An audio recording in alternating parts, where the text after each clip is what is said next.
hearing is timely as U.S. Transportation Secretary Sean Duffy settles into his new role, recently confirmed by Congress, and as if Congress prepares to reauthorize the Federal Highway Administration coming up this year. Transportation infrastructure, you've all said it, is incredibly important in my home state of Nebraska, just like it is from where you all come from. And it's important for our competitiveness, for our industrial opportunity, and for really just our quality of life.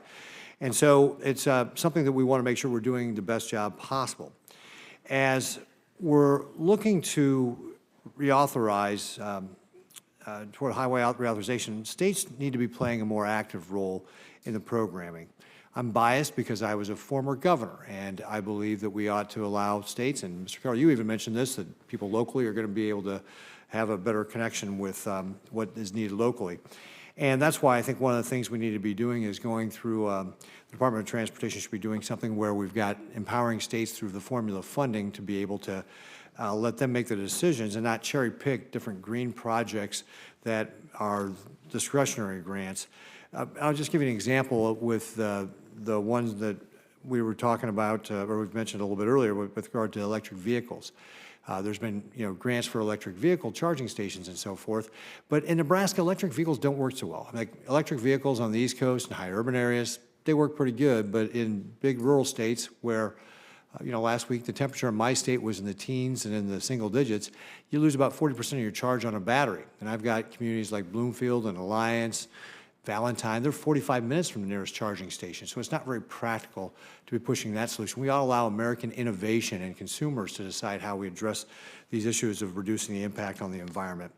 And in the meantime, and Mr. Johnson, you mentioned this, EVs are heavier, so they degrade our roads faster, and then don't pay the gas tax. So we don't have a way for them to contribute to the road system. And that just doesn't make any sense.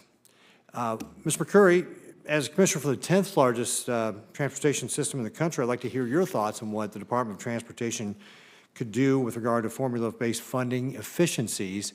At the Nebraska Department of Transportation, we try to stretch every dollar. I'm sure you try to do the same thing to make sure our infrastructure projects get done.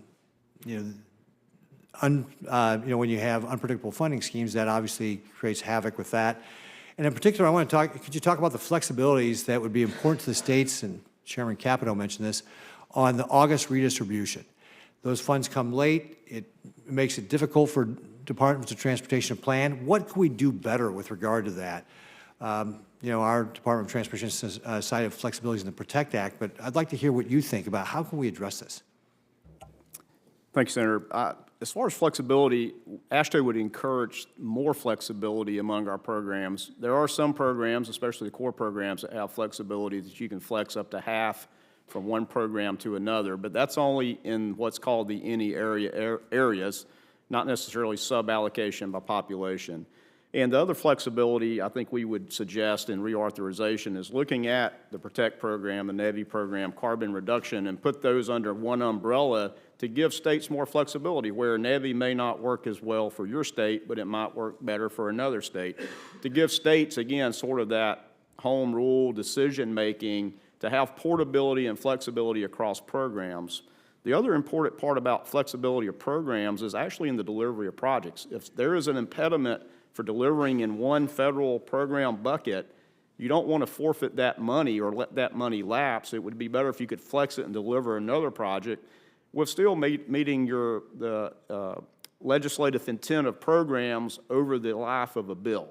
So if we could look at sort of the top line of funding by federal program over the life of a transportation bill and make sure that states are spending the money in those categories over the life of the bill, but give us portability year to year to deliver so we can deliver the right project at the right time.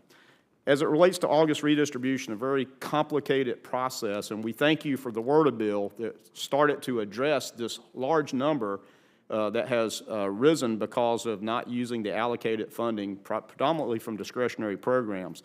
It is a very hard thing for states to do, to pull down this high level of August redistribution. You have to have enough carryover balance from prior years to pull it down. We've got to solve this. We appreciate Section 120 and the Transportation HUD in the FY25 appropriations, that could be a big solution to this, to give those allocated programs basically 4 years to obligate the money instead of having this huge rollover balance that makes poor planning. We have to deploy those dollars within 5 days, which means you have to have projects ready to go very quickly to use those dollars.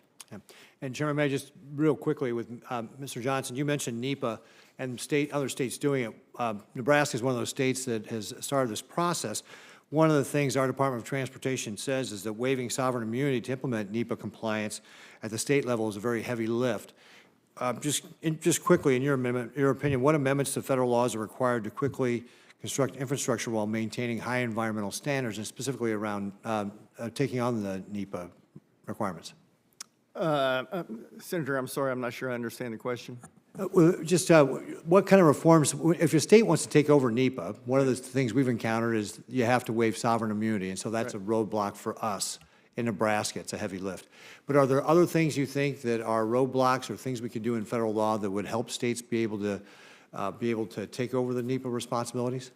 I'm sorry, that's outside my jurisdiction on what laws have to be. I just know it works in California, it works in Texas, and I would, hope that other states would do the same thing. Talking about, getting the formulaic funding out, I agree, more flexibility and moving it from bucket to bucket is key. But something else I think the federal government should look at in the next bill is the interstate highway system is very, very important for moving freight. And freight gets bottled up in areas. There's areas where we need to increase capacity and not just maintain roads. 30 years ago, 50% of the formulaic funding went to new capacity. Now only 20% does. The American Trucking Association has predicted that truck freight is going to increase 30% in the next 25 years.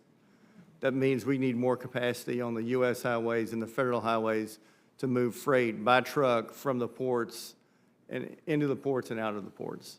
Right. Thank you, Chairman, for indulging me there.